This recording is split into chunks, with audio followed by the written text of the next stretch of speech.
दोस्तों नमस्कार। 4 PM गुजरात और दस्तक दोनों पर आप सबका बहुत बहुत स्वागत है। मैं हूं आपका दोस्त मयूर जानी।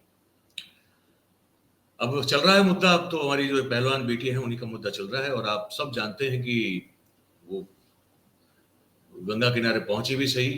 बहुत बड़ा दुख हुआ उन सबको, होना बड़ा वाजिब है, बड़ा बड़ा जायज है, क्योंकि दलीलें बहुत सारी जो है वो कुछ लोगों की ओर से हो रही है कि भाई आपका मेडल थोड़ी, वो तो देश का मेडल है और आपको इतना पैसा मिला है, आपको आपकी ट्रेनिंग के पीछे इतना पैसा गया है, और इस तरह के कुतर्क जो है दिए जा रहे हैं।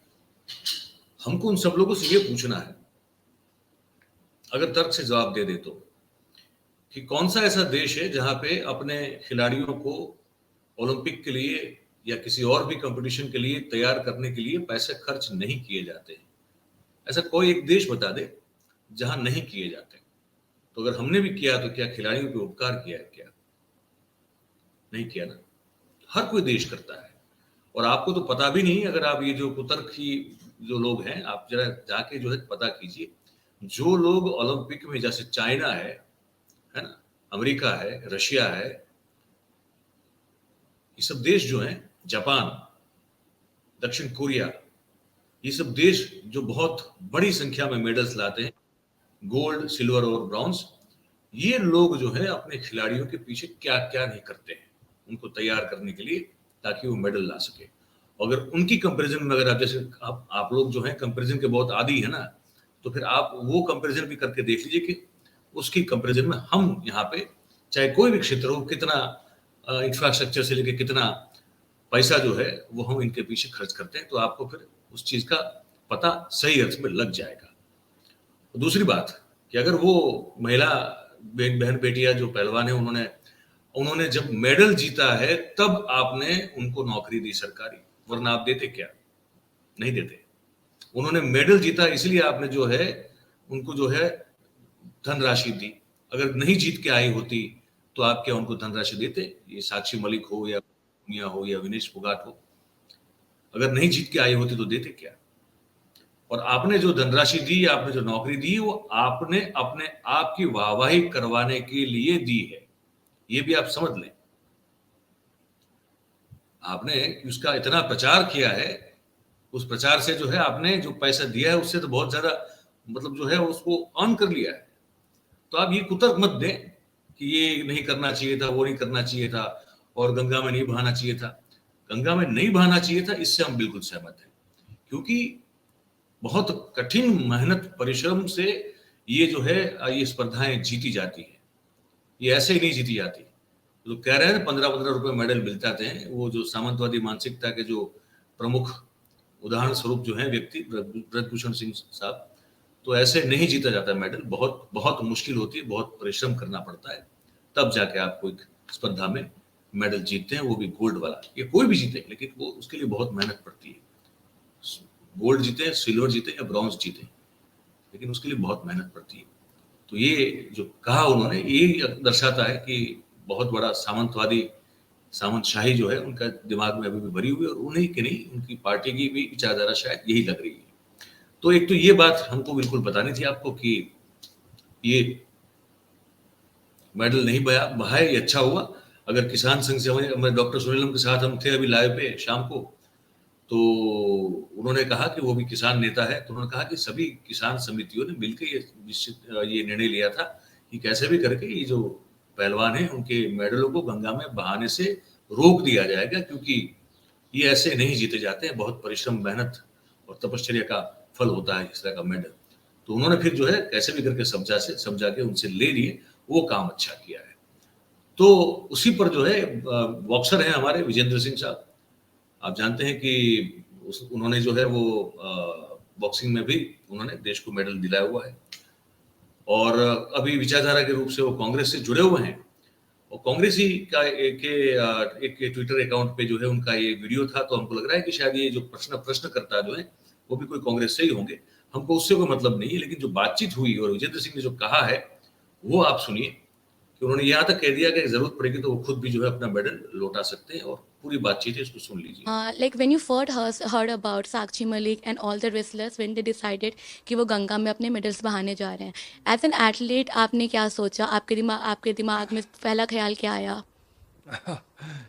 पहला ख्याल क्या है? पहला ख्याल मेरे को मोहम्मद अली साहब की याद आई, जो कैसेस क्ले, जो वर्ल्ड के नंबर 1 बॉक्सर रहे हैं, जो सुपर हैवी वेट में थे। वो बहुत कमाल के मुकाबले, तो उन्होंने अपना जो मेडल था ओहियो नदी में फेंक दिया था, बिकॉज वहाँ पे जो गोरे काले का बहुत भेदभाव होता था, तो इसलिए वो तंग आके उसने मेडल को फेंक दिया। तो ऐसी ही कहानी अभी साक्षी मलिक, हमारी सिर्फ एक महिला है जिसका ओलंपिक में मेडल आया है, स्पेशली रेसलिंग में, और वो अपना मेडल गंगा नदी में फेंकने जा रही है। तो बहुत दुर्भाग्य की बात है हमारे हिंदुस्तान के लिए कि एक मेडल है हमारे पास, वो भी अगर वो गंगा में फेंक दिया तो क्या बचेगा हमारे पास? कुछ नहीं बचेगा रेसलिंग में।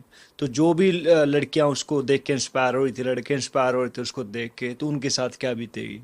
तो ऐसे हिंदुस्तान में हम रह रहे हैं कि जहाँ पे लड़कियों को न्याय नहीं मिलता, उनको अपनी ओलंपिक मेडल थ्रो करने पड़ते हैं, वो भी गंगा नदी में, कि ताकि उनके साथ इंसाफ हो सके, उनके साथ न्याय हो सके। तो मेरा पहला रिएक्शन, मेरे को बहुत गुस्सा आता है इस बात को लेकर, बिकॉज हट इतनी भी अच्छी नहीं होती, ज़रूरी नहीं होती। तो सर आपको ये लगता है कि हमारे रेसलर्स के पास, खिलाड़ियों के पास कोई और रास्ता नहीं बचा था ये करने के अलावा? उनको कहीं ना कहीं फोर्स किया गया ये करने के लिए? देखिए, उन्होंने एफआईआर दर्ज करवाने की कोशिश की पहले, लेकिन एफआईआर दर्ज नहीं हुई। फिर सुप्रीम कोर्ट की उसमें हस्तक्षेप हुआ, उसके बाद आके एफआईआर दर्ज होती है। पर इतने दिन से 1 महीना हो गया, बेचारे जंतर मंतर पर बैठे हैं। उनको कई बार बारिश, आपको मालूम है दिल्ली में कितनी बारिश हो रही है, कितनी गर्मी है, लेकिन फिर भी वहाँ पे बैठे हैं। तो हर तरफ से उन्होंने लगा कि दरवाजे बंद हो चुके हैं। जो लोग बोलते थे कि आप तो हमारा परिवार हो, जो आप बोलते थे कि मैं हमेशा तुम्हारे लिए तैयार खड़ा हूँ, अब वो कोई भी इनके साथ नहीं आ रहा। कितने बड़े बड़े लोग जब मेडल जीत के आते हैं, मुझे मालूम है बिकॉज मैं ओलंपिक मेडलिस्ट हूँ, तो कितने लोग आते हैं, सब कोई चाहता है लाइक हाँ एक फ़ोटो खिंचा ले, एक हमारे साथ हाय बोल दे। लेकिन जब बुरा वक्त आता है कोई उनका साथ नहीं देता। तो मैं मानता हूँ कि उनको लगता है कि सारे दरवाजे बंद हो चुके हैं, इसलिए वो चाहते हैं कि वो अपना मेडल, ओलंपिक मेडल गंगा नदी में फेंक दें।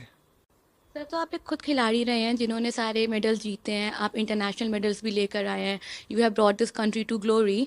सो डू यू थिंक, जैसे 28 को एक तरफ जहां पार्लियामेंट का, नए पार्लियामेंट का इनॉग्रेशन हो रहा था, पीएम खुद अंदर पार्लियामेंट में इनॉग्रेट कर रहे थे, और दूसरी तरफ हमारी खुद की रेसलर्स को सड़कों पर रौंदा जा रहा था, घसीटा जा रहा था, एफआईआर भी हुए उन पे, उनको हिरासत में भी लिया गया, तो आपके लिए वो कितना खौफनाक था? आपको कैसा लगा उस वक्त? मैम अभी व्हाट शुड आई से, लाइक मैं अपने शब्दों में बयान नहीं कर सकता इस चीज़ को, लेकिन बिकॉज ऐसा हिंदुस्तान हमने पहले कभी नहीं देखा था। मैं 85 बोर्न हूँ, इससे पहले कि जो मेरे बाप दादा ने कभी ऐसी स्टोरी नहीं सुनाई कि सरकार इतना स्ट्रॉन्ग डिसीजन उनके साथ खड़ी है, जिसके ऊपर सेक्सुअल हरासमेंट के केस हैं। तो मैंने ऐसा हिंदुस्तान कभी नहीं देखा था इससे पहले। कभी मैंने कांग्रेस की भी सरकार देखी 10 साल, बिल्कुल जब टॉप में थे वो लोग। अभी अभी 10 साल से इनकी सरकार देख रहे हैं, तो इसमें और उसमें बहुत फ़र्क है इन चीज़ों में। तो यू थिंक कि ये एक तरीके से सरकार की निर्दयता की हद है?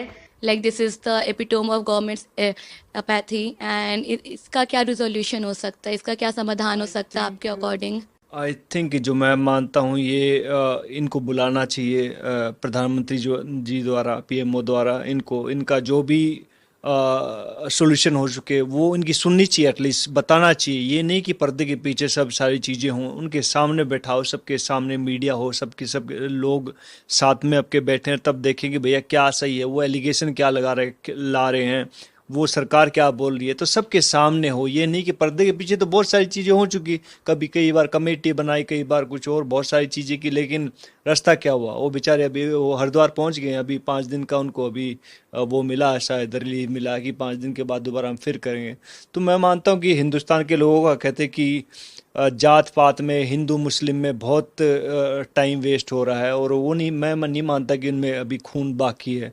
अगर भगत सिंह भी सोचता कि मैं तो अच्छे घर बड़े परिवार से था भगत सिंह, आपने पढ़ा कभी उसके बारे में, बहुत 100-150 किलो ज़मीन थी उसकी, लेकिन वो भी सोचता कि लाइक मेरा क्या है, तो ठीक है चलता चलने दो, तो फिर तो क्रांति हो लेती, फिर तो नहीं होता कभी भी। तो भैया अगर किसी कहते हैं नंबर सबका आएगा, टाइम कीजिए, थोड़ा सब्र कीजिए, आज रेसलर की बारी, कल किसी और की होगी, तीसरी किसी और की होगी, तो जस्ट वेट एंड वॉच। लेकिन कहते हैं कि जब लोग अगर गलत को गलत नहीं कहेंगे और सही को सही नहीं कहेंगे, तब तक मैं नहीं मानता कि हिंदुस्तान आज़ाद है। वन मोर लास्ट थिंग, अगर आपको हम एक मैसेज देने के लिए बोले हमारी रेसलर्स को और देश के लोगों को, तो आप क्या बोलना चाहेंगे उन्हें? जी, मैं उनके साथ हूँ, और सही गलत मैं उनके साथ रहूँगा। बिकॉज मैंने देखा है स्पोर्ट्स पर्सन जो स्टैंड लेते हैं उसके साथ रहते हैं, और मैं एज ए स्पोर्ट्स पर्सन उनके साथ हूँ। अगर मेरी जरूरत पड़ी तो भैया मेरा ओलंपिक मेडल भी कहते हैं मैं तैयार हूँ तुम्हारे लिए, तैयार करने के लिए। Okay, thank you sir. तो ये जैसे हमने कहा कि कांग्रेस के एक पोस्ट थी, कांग्रेस का जो ट्विटर अकाउंट है उसी में से हमने लिया। अब ये मानते हैं कि कांग्रेस के द्वारा ये सवाल जवाब किए होंगे। हमें उससे कोई प्रॉब्लम नहीं है कि कांग्रेस के द्वारा किए गए, क्योंकि सवाल बड़े वाजिब थे और बड़े जरूरी थे। और विजेंद्र सिंह ने कहा, आपने सुना कि मैं उनके साथ हूं और जरूरत पड़ी तो मैं अपना मेडल भी वापस कर दूंगा। उन्होंने जो है राजहट की बात भी की कि इतनी हट अच्छी नहीं है।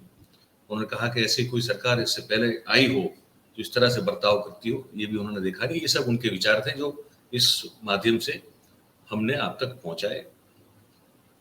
आपको कैसा लगा? ऐसे इससे पहले ये भी आपको बता दें कि कांग्रेस ने अलका लांबा जी जो है, उन्होंने एक प्रेस वार्ता की थी। उसमें उन्होंने कहा था कि जितनी भी लीगल एड होगी अगर पहलवानों को, जो बहन बेटियां जो है या बजरंग पुनिया के साथ सब लोग जो है, साक्षी मलिक से लेके, तो वो उसमें वो कांग्रेस उसमें हेल्प करेगी। ये सुन लेते हैं। तो ये बहुत से गंभीर सवाल आज देश के सामने, लोगों के सामने खड़े हैं। हम पूरे अपने बहादुर खिलाड़ियों को कहेंगे, हिम्मत मत हारिए। हमने पहले दिन से कहा है, अभी भी हम वचनबद्ध हैं कि हम अपनी इन खिलाड़ियों के साथ, बेटियों के साथ न्याय मिल जाने तक पूरी ताकत के साथ खड़े रहेंगे। और ये आंदोलन वापस जंतर मंतर पर जिस तरह से चल रहा था, न्याय मिल जाने तक वहां पर चलने का अधिकार मिले।